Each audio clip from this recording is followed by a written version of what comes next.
बिहार विधानसभा चुनाव में महागठबंधन की शर्मनाक हार ने पटना से लेकर दिल्ली तक नेताओं की चिंता बढ़ने वाली है।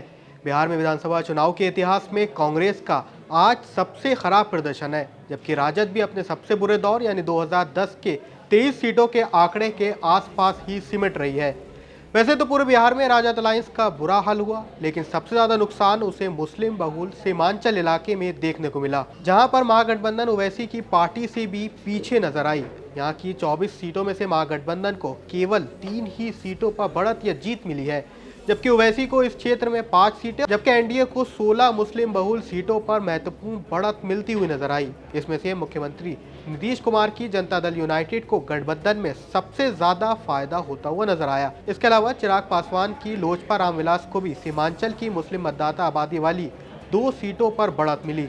राजद 2020 के विधानसभा चुनाव में जीती हुई कम से कम 7 मुस्लिम बहुल इस क्षेत्र की सीटें हार रही है, जबकि कांग्रेस भी 3 ऐसी सीटों पर पीछे चल रही है जो पहले उसके पास थी। हालांकि ओवैसी जो पिछले चुनाव में 5 ही सीटें मिली थी, लेकिन महागठबंधन के लिए सीमांचल इसलिए भी जरूरी है क्योंकि मुसलमानों की यहाँ पर 45% से ज्यादा आबादी है।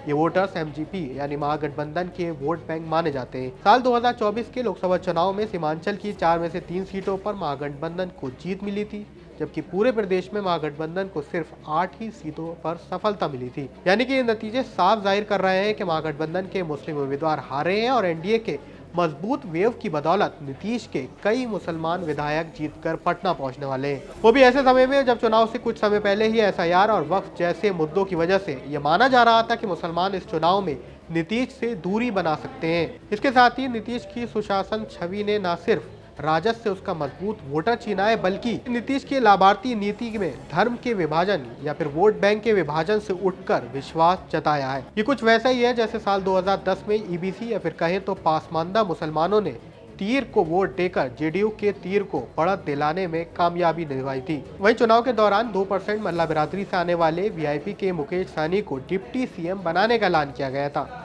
तब भी मुसलमान संगठनों ने इसका विरोध किया था। उनका मानना था कि 17% ज्यादा मुसलमानों को उनका उचित प्रतिनिधित्व नहीं मिल रहा है। उस दौरान ओवैसी की एमआईएम को भी अलायंस में शामिल करने की रिक्वेस्ट राजद गठबंधन से की गई थी, जिससे भी मुसलमानों के बीच संदेश गया कि सीमांचल में राजद मुसलमानों से दूर खसक रही है। वहीं सीमांचल जैसे पिछड़े इलाके की बदहाली की स्थिति की जिम्मेदार भी राजद जैसी ही पार्टियां रही है। यह पार्टी के तस्लीमुद्दीन बड़े नेता हुआ करते थे। उस दौर में पार्टी यहां से कई सीटें जीता करती थी। बिहार में जब राजद की कंडीशन कमजोर भी हुई, जब भी सीमांचल मजबूती से साथ नजर आया, लेकिन इस चुनाव में सीमांचल का मिथक भी टूट गया है और पूरे इलाके की तरह यहाँ पर भी नीतीश की वेव चली है और एनडीए गठबंधन को बड़ी सफलता मिली है।